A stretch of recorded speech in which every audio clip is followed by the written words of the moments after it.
This is WICE's Community Close-Up, our weekly public affairs program produced in partnership with the Grand Rapids Community Media Center. Community Close-Up brings you a weekly, diverse perspective from community leaders throughout West Michigan and, of course, community nonprofits. This is WICE Station Manager Phil Tower in studio with Max Gillis. Max is Strategic Initiatives Manager for Mobile GR, of course, at the City of Grand Rapids. The City of Grand Rapids website is grandrapidsmi.gov, in case you are wondering. The Google thing works as well, too. If you type in Mobile GR on your phone or your laptop, it'll get you right there. And it is a website full of all kinds of information because you had no idea how safe, reliable, and cheap transportation is in Grand Rapids. Not only that, it's diverse. And Max Gillis, I'm glad I could get you in studio to talk about this. There's a lot going on, including a really big thing that you've been spending a lot of your work hours on, the mobility blueprint. We're going to talk about that. Would you give our listeners, our YCE listeners, kind of an overview? Mobile GR has got its hands in a lot of things with regard to the city. Talk about how the department works and what it oversees. Yeah, so the department is actually a combination historically of two other departments, as well as with an addition of kind of a third element. So the historical two departments was the Grand Rapids Parking Services Department and the Traffic and Safety Department.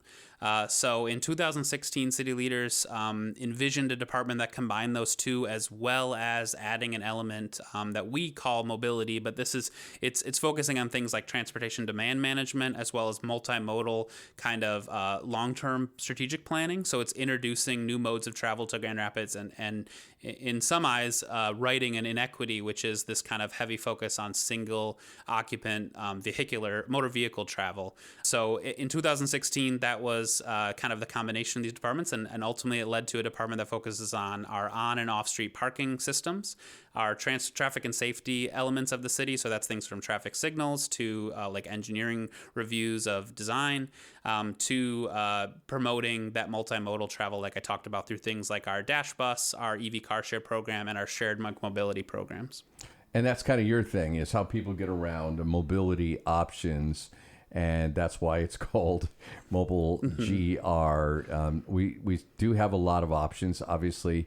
The rapid and mass transportation, we're going to talk about later in this conversation, some of the changes with respect to the Dash bus and their routes.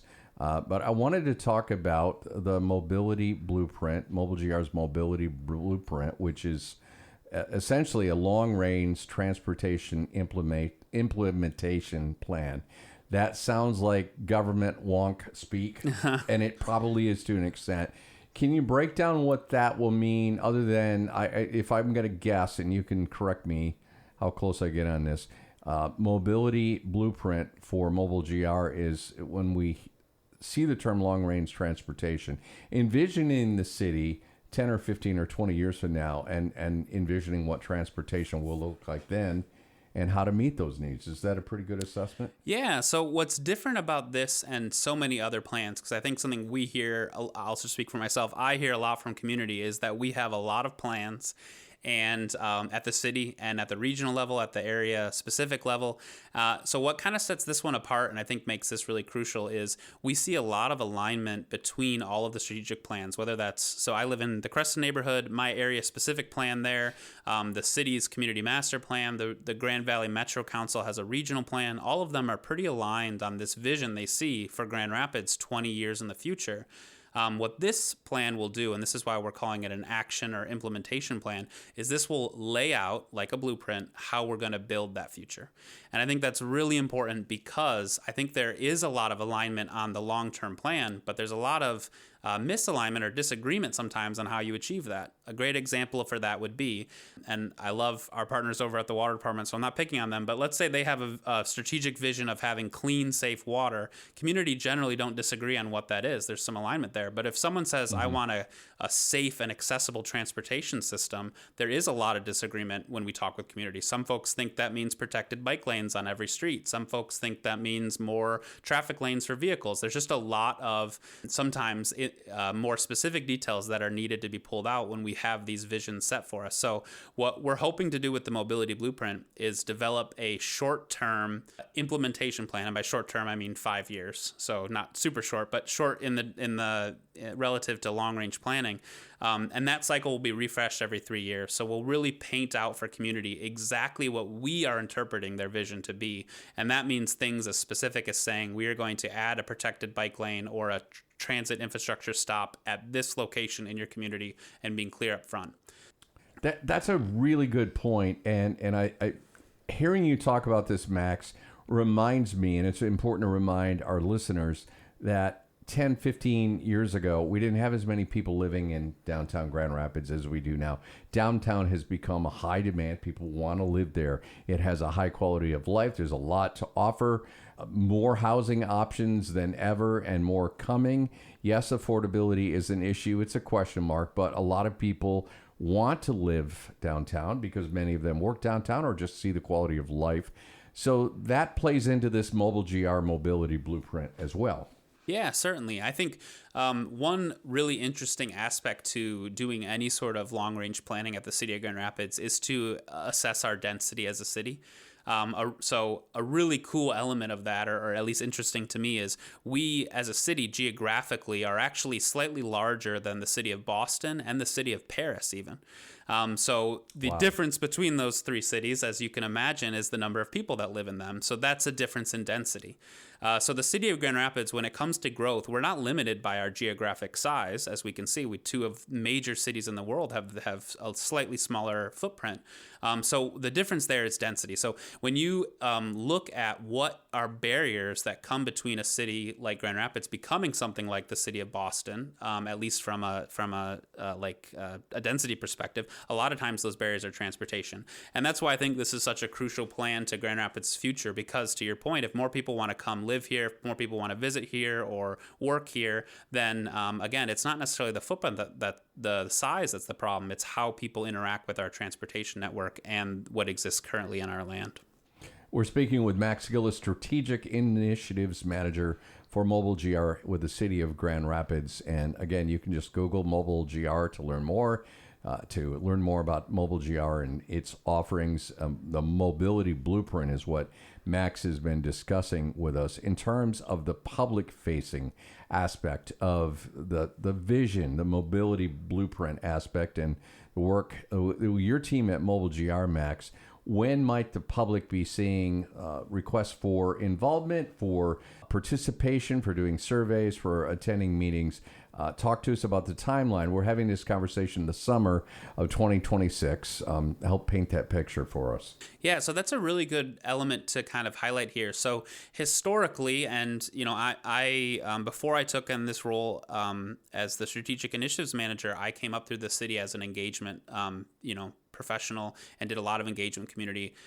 So we really want to engage with community, and we will with this program. However, we also want to acknowledge that the community did a ton of engagement with the city in our community master plan effort, as well as with so many of these strategic plans that I mentioned earlier. So we really want to build off that engagement and come back with a kind of an idea for how we're going to implement this, and then get community's feedback on that exact implementation plan. So what that just means generally is, while we are in the early stage of crafting, we want to be clear to community, we are building off what feedback they shared in those engagement sessions. Okay. And they were comprehensive, whether it was at the area specific level, the city's community master plan level, or at our regional level with Grand Valley Metro Council. We're going to build off that feedback, create something that we feel like represents that, but then of course make sure we go back to community and say, hey, did we interpret this correctly? Is this how you understand it? And that, I can't speak with any absolute certainty, but I think that would be more of a 2027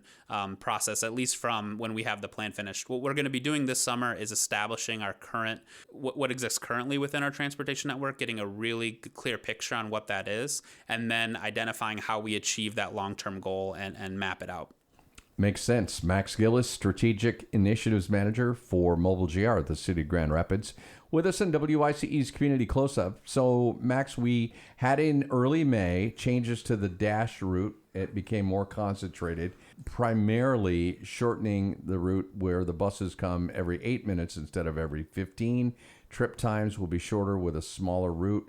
This was decided because of this decision to reduce the service, as the contracted hourly rate for Dash was going to increase by nearly 30% in the next year, according with the city's contract with the Rapid. So what's important here is Dash is still running. The route is a slightly smaller route and more, I want to say more frequent, every 8 minutes instead of every 15 minutes. What else should people know about that? You've got Dash routes available on your website.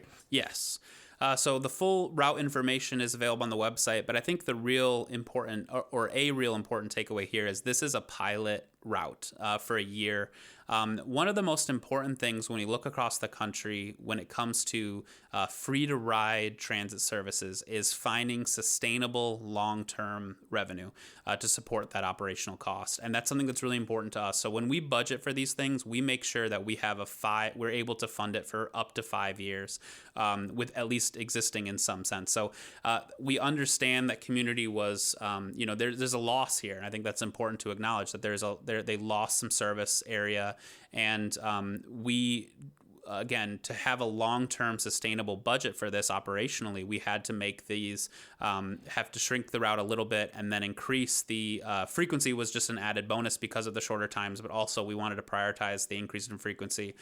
So anyway, because this is a one-year pilot program, we're going to be doing a lot of engagement throughout the rest of this summer and really talking with community about the best way that Mobile GR and the City of Grand Rapids can invest in transit. And I think that's the high-level picture here is we have $2 to $3 million that we are spending on the Dash service. And that's sustainable, that revenue source. But if operating costs continue to rise, that money just is less and less effective. Sure. And I think it's important to be transparent with community that if we keep the revenue source the same, we have to either keep shrinking the Dash's footprint or find a way to otherwise invest in transit. And that could be a wide variety of things. And that's what we're excited to talk with the community about this summer and see what they think is best. Yeah, I don't think $2 to $3 million doesn't sound like a lot, but like you said, when you pair that with the fact, and a lot of people forget this, the Dash Bus is a free service, and free means the government is paying for it, and you've got to watch the cost. So that certainly makes sense. Before we run out of time, we want to talk with you, Max, about, of course, the amphitheater, which is now open in downtown Grand Rapids, the Acrisure Amphitheater in the late 2026, early 2027. We have the Amway Soccer Stadium that will be opening. But bottom line is summertime, more people coming downtown. It's a really good reminder to check the Mobile GR website. You've got so much information on there regarding parking and transportation options and a lot of choices for you to consider, especially if you're coming downtown and you want to say, okay, I want to park someplace that's maybe a little off-site, but consider taking the Rapid or a Dash Bus to my destination. How can people best interact with your website for that? I mentioned earlier my background is in engagement and in looking at how community engages with our materials is really important. So we approach this with a user design lens. So hopefully it's really easy for folks to use, but if not, we also have options like you can call 311 and we have a lot of FAQs for walking people through it. But generally the website is a single source of truth for anything related to event parking in Grand Rapids. So that's not just the Mobile GR and the City of Grand Rapids options. It's also our partners in the private sector who manage parking. We met with all of them and just wanted it to be as easy for folks to understand and access as possible. Yeah. So this includes things like our accessible parking locations, all the shuttles that are included, where pickup and drop off can occur, all the pricing and the shuttles that connect to the different lots, how far the walk time may be, and then things like our parking reservation system is something that we added earlier this year, which is very cool, by the way. Yeah, it's really cool, and we've seen a ton of adoption to it, which is exciting. And even from things like, I know there was, before the season started, there was anxiety or concerns around how the operations might go. Something like a 20 to 30% adoption to a reservation system is really impactful when it comes to lessening congestion in the streets. And we've seen, upwards of 40 to 50% adoption here. So that was really impactful and really excited for that. But yeah, I think the website is a great place to start, but I also want to just call out that if any folks ever have trouble, please reach out to our office. We love talking with people through this and how we can best make their trip downtown not a barrier, but something that helps them enjoy a night out. Yeah, they're good people there, and they are available for you to call during the day. Of course, I'm glad you mentioned 311. That's another great resource through the city of Grand Rapids. And most importantly, you've laid a lot out there. This is going to be a busy and exciting time, Max. Max Gillis, Strategic Initiatives Manager for Mobile GR at the city of Grand Rapids. I appreciate you coming in. Thank you so much. It was a pleasure. Indeed. And this has been WYCE's Community Close-Up. You've been listening to our weekly public affairs program produced here at the Grand Rapids Community Media Center. I'm WYCE Station Manager Phil Tower. Thank you for listening. We'll join you next week right here.